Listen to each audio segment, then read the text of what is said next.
nature, we are collaborative artists. It's exhilarating because everybody's bringing different perspectives to it and looking for more. I was standing with, 60 people I'd never met before. It's made me enjoy the process a lot more than I normally do. You have become a family with those people. Rolling! Background action! Action.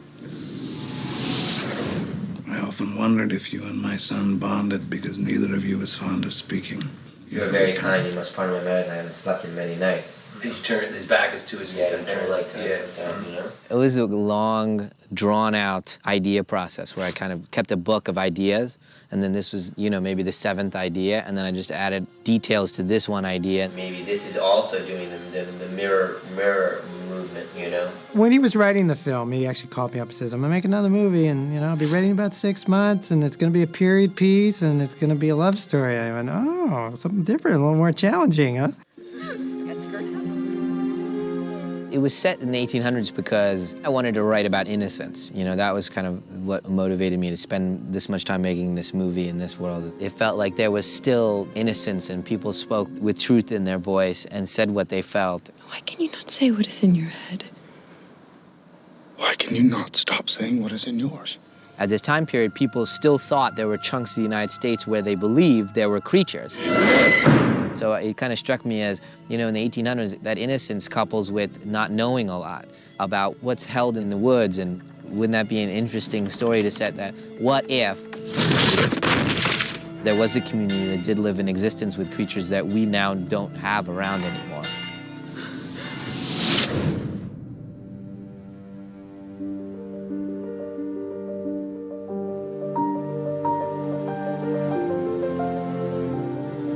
Well, the number one kind of charge from Night was to find a piece of land that was devoid of non-period 1890s elements like telephone poles. And the location, scouts found this 600-acre parcel down in the Brandywine country of Pennsylvania, Delaware.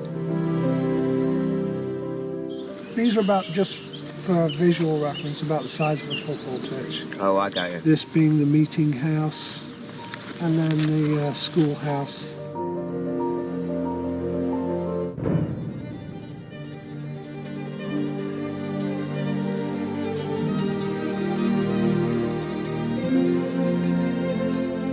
I think the construction crew was about 300 men and women, and different groups had different assignments. You have to do the Walker house, you have to do the barn, you have to do Nicholson's house, and they all just created this entire world in 11 weeks.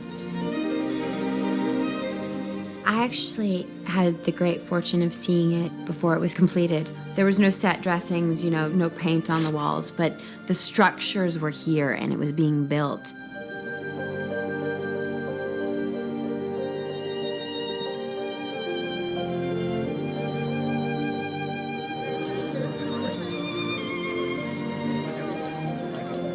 When we came back together as a cast, we stood in the center of the square and we gave everyone a round of applause because they had built us our homes.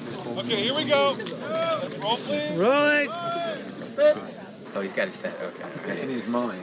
In his mind. Working with the director of photography, Roger Deakins, has been a real collaborative effort for Night because he gets in there and he really sits down and wants to be prepared. So Roger came to Night in Pennsylvania and sat down for about 3 weeks, and they actually storyboarded this movie together. Are you ready, Roger? Yeah. And action. Roger Deakins, the cinematographer, and I are very tonally oriented. And the palette here is these two kind of colors of strong gold yellow and the red, of course. And so they kind of tell you that these things are going to collide at some point. 7, take 2. Hey, Mark. B. Mark. Action! He seems to be going for master shots that give a sense of community. Cut! He shoots heavy-duty masters and stays inside them. He won't cut away. So that's where the dead spot is, right there, right there. That's a dead spot, and then it gets good right here. That's why I hire so many theater-trained actors to be able to do long takes without interruptions. It's like saying to the actors, I trust you to the ultimate extent. I like that awkwardness in here. Yeah. It's nice. I like the way you were playing it. This was basically the education for me of a lifetime with regard to directing actors, because I basically cast all these world-class actors in all the parts, and they demanded and deserved all my attention. Yeah. This has been kind of one of the most enjoyable experiences for me because I have the luxury to have the sense of humor that I normally have and that I like to have, and it's made me feel younger in a lot of ways. No cheating. God. It's crazy. We've completely become a family. I mean, it just makes me appreciate it even more because I know how rare it is. What's up, dogs?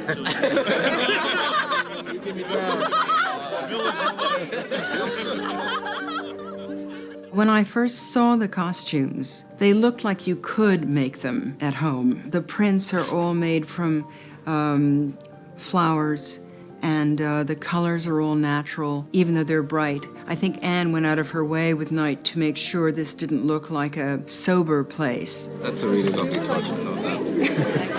That's her little Versace, you know.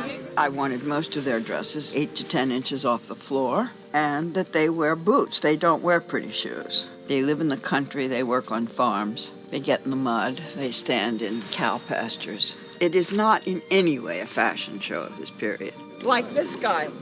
See him up here? Anne Roth is there making sure everybody has been looked at. She looks at all the actors, principal actors, all the extras. Every little thing has to be in place. The tie, the collar. This is very lovely. You are perfect. You look lovely. I mean, every little thing has to be just right. Horrible.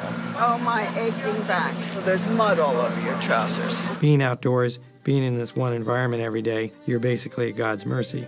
It was a risk because you can get shut down by weather. There's nowhere to go for safety, and we almost did get shut down because there was a sudden blizzard right in the middle of the movie.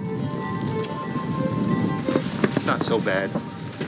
Little snow. Never hurt anyone. The stress factor was so high because you wake up and you're there at 6 o'clock in the morning, 6:30 in the morning, and it's frigid, and you never get warm. 14 inches never melts. So we had to make plans to pick up the movie and stop shooting and move to Virginia. That night, the storm came and it was all rain and it washed all 14 inches away. And we had strong rains for a bit, and so there was this kind of day where I thought we'd lost the day, and then all of a sudden I heard, we might get a little hole here, and I was like, go, go, go. Yeah! The whole crew trudged out into the woods. People were moving with equipment through the mud and all. And we had basically an hour-and-a-half hole in this weather system that was going to rain for days. Everybody go in action, okay? Really fast. And we had to basically figure out how to get camera, get crew into the woods. Action! And, be able to shoot an actress, particularly one playing a blind person, walking through the woods and execute those shots so that each time they, look like we'd never been there. Cut! Let's do that again. I can tell that Bryce is just giving her absolutely every value and with so much courage and grace and joy, frankly, that it's been a great inspiration to all of us, mud, storm, whatever, she's out there, and it's really wonderful to watch her. Mud! You all right, Bryce? Oh, yeah. I wasn't apprehensive about all of the physical demands of the work in the woods. I was really excited for it because just in the last 2 months, I've grown so much, and therefore Ivy has grown so much. If you can kind of try to listen in this area from this tree to past the tent and all. She is so focused, so it doesn't matter if she gets scratches in her arms or if she's terrified, more terrified than she's ever remembered being, or if she thinks she's not going to live through it. She has that love, and that is what drives her, and that is what makes her capable of doing the impossible, basically. The strokes are so bold and so decisive. I was completely shocked and thrown. Every single sentence means something. It is a darkness I wished you would never know. I think he has enough primitive elements in his stories that we are all plugged in right away. It's an experience. It just exudes a conversation after you see the film. Please close the door! He always manages to fit all of the pieces in truthfully, accurately, believably, and you marvel at how he's done it. Ivy, please! I have to keep doing things that scare me, and this certainly scares me.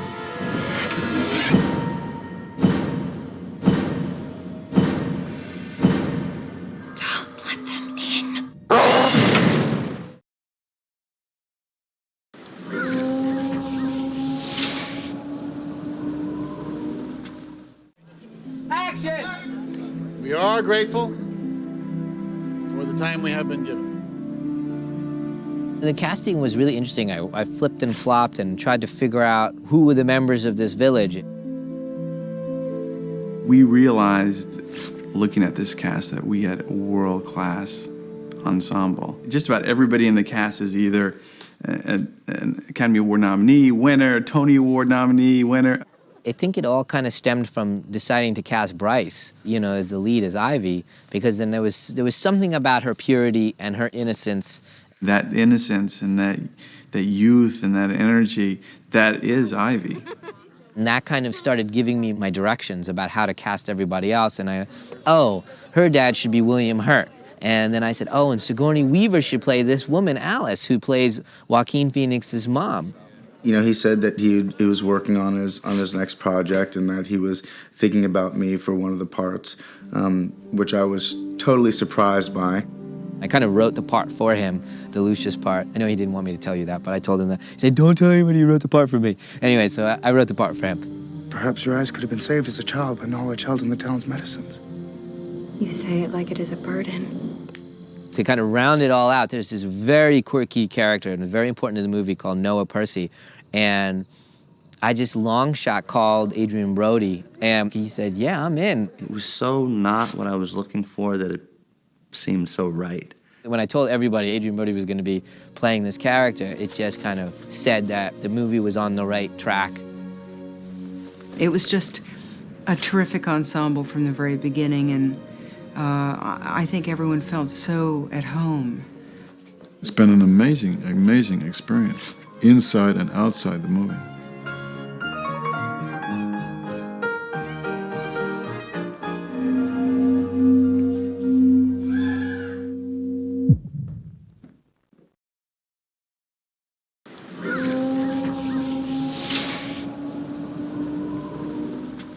I think the way we approach this movie is the dream way you approach a movie, which is getting a lot of method actors together. All they're doing for 3 weeks is thinking about the movie, thinking about their parts. And we said, well, what can we do to give them something to make this village tangible? I mean, it had to be real. So we decided early on to put them in what we call the boot camp situation. They had people come and talk to us about utopian communities, about life during the 19th century, about why this time period. Even in the time period we're portraying, most of this area was deforested. They were actually living on what they grew on the farm.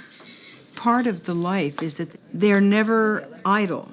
There are so many things that need to be done, clothes that need to be made, food that needs to be prepared. So we were all very gung-ho and learning how to do things. I even did some blacksmithing. I got to learn how to crotch a sheep and, plow a field and all these things. It was an opportunity to go from learning these farm skills and the novelty of it to realizing that that is routine, daily, necessary life for existence. Tuck it in there and blow hard. Unbelievable. How empowering that is to be able to make a fire and make cheese. We're going to eat this today. Yeah. You have no other supplies there but what you would need. And you're surrounded with other people trying to find the same things for themselves. It added to the whole feeling of community, just the connection that we have, even in a look or a nod, or the ability to sit next to someone in the meeting hall and have a past with them. Joaquin, who I had not even spoken to really ever, came up to me one day, and he had been at woodworking the entire day, and he said, Bryce, I made this for you. And it was this cane that he had made for me all by himself. And he had carved in it Ivy. And that was sort of my introduction to Joaquin Phoenix. He made my job very, very, very, very easy to fall in love with him. It was really ideal, the rehearsal process, because it allowed us as actors to leave our lives behind, to leave behind any of our creature comforts, to go into the woods and be together. And I think through that process, we were able to bond in a sense. So I think it was important to kind of create that sense of unity. We are best when we are working with each other and using a kind of common body of knowledge by which to access each other's best thoughts. They're really starting to get into it. They're forgetting about their contemporary lives, and they're really starting to get excited, and they each started to take on their personas in the movie very organically. But what happens is they get so comfortable with doing that it doesn't get awkward when the light's on and the microphone's here and everybody's staring, and I go, okay, we got to do this, here we go. They don't get tight because they've been doing it. It's so natural that they just keep doing things, and I catch it. Cut.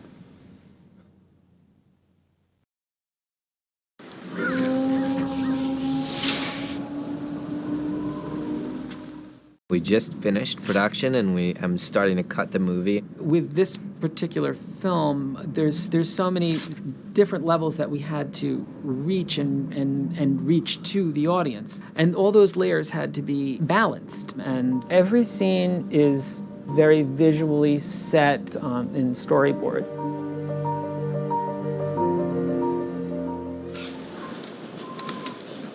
Is this about Ivy and myself? The stabbing sequence came like in the last third, but in the shaping of the movie, it's come right into the center of the film because it changes everything. That's where the movie kind of reveals its structure. It's been hiding from telling you what it is until this moment when it goes, and now the story is about her, and that's what I've been trying to hide from you all. It's the story's about her. That caused the movie to contract and become about this couple, and we just went with it, and I kind of haven't looked back then because the movie has become such an emotional experience from that decision point on. So it changed forms more than any movie I've had. Talking tonight in the very beginning, we always had the intention of making sound a very large element of this picture.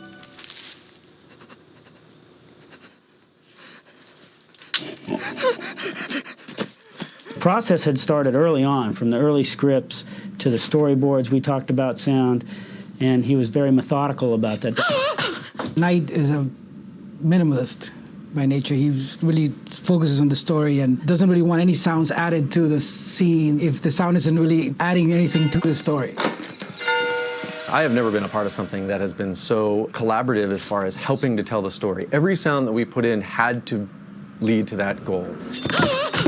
There's 7 reels to the movie, and each reel seems to kind of escalate in its sound design and its complexity.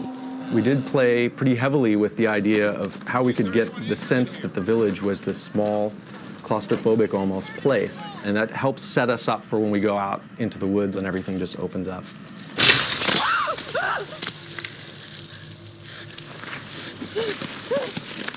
The lead character in the film is Ivy Walker, and she's a blind girl. And so a lot of our work on the film was to signal through this tone that we've made from a bell her perception of the village. Lucius Hunt!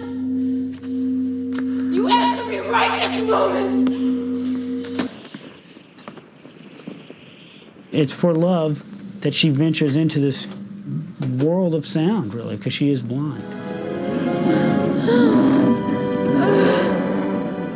In most of my movies, all the threatening aspects of the movies are sound related, so it's just a whole, those are my special effects.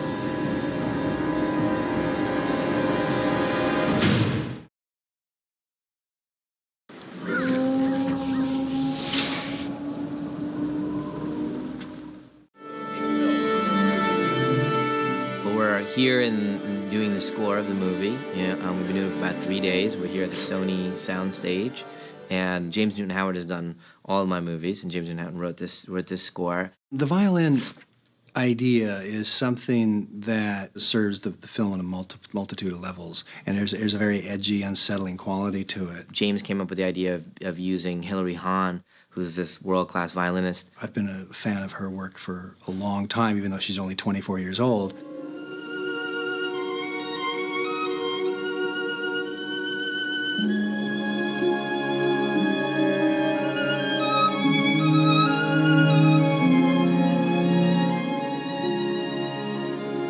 to have, a young lady play the themes and the emotions of a movie that has a lead character who's the same age and very much like her, some strong young female perspective would come to the movie that would be truthful. Hilary Hahn has a purity and a lyrical quality in her tone that I think is unique to her.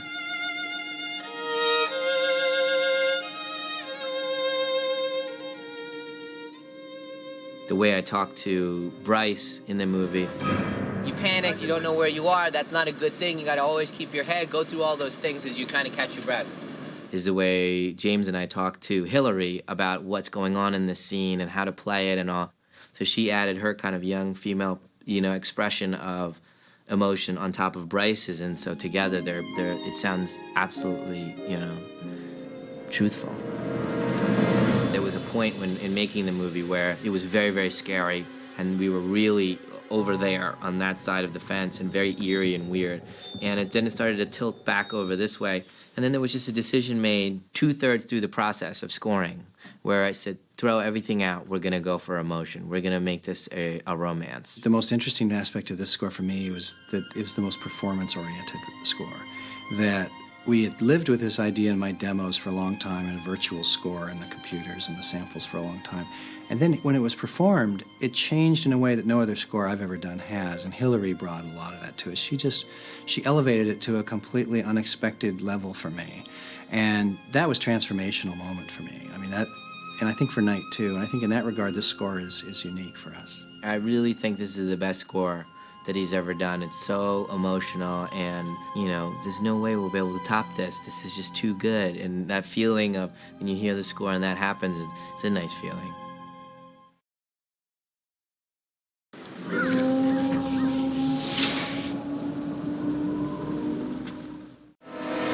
I feel they were warning us.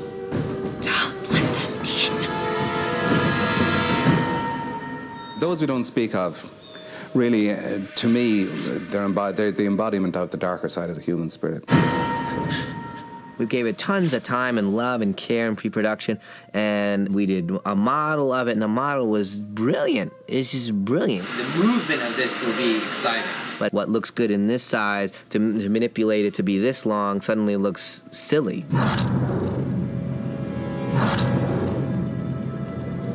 Let's just try a movement, and I'll see what doesn't work, what works. So we kind of suffered that when we brought it to real life size. I just didn't believe it. I'm not so worried about the upper body.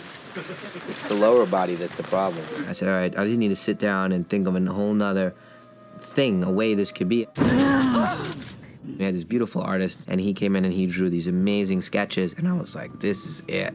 This is so bizarre and crazy and one of a kind. Having read the script and sat with Knight for an hour before I started designing, actually on set, there wasn't a whole lot of room to overthink it. And I think that's kind of where some of the success came from. I did the initial designs, and Steve got a team together real quick, and they were all just amazing. Every person had their kind of job of doing the breastplates or the capes or the head or the whatever it was. What if that broken piece was lying on the very top of his head? Try that. Everything that was a part of this costume had to be found objects. So it was either, sticks from the forest or animal bones or whatever could be gathered around. There couldn't be anything that could be fabricated too elaborately. I thought of them as a society of equivalent, beings to the human beings that were here. Then all these images came to mind, the things that they kind of adorn themselves with, and the robes, and that you hardly see their faces because they're like covered by hoods, and that they're wearing the color red. That was the big discovery. We did two versions of the creature.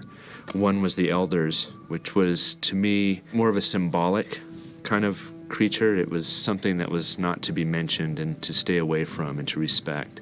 The other creature was Noah's creature, which was kind of the demented, twisted version. He took it to the extreme.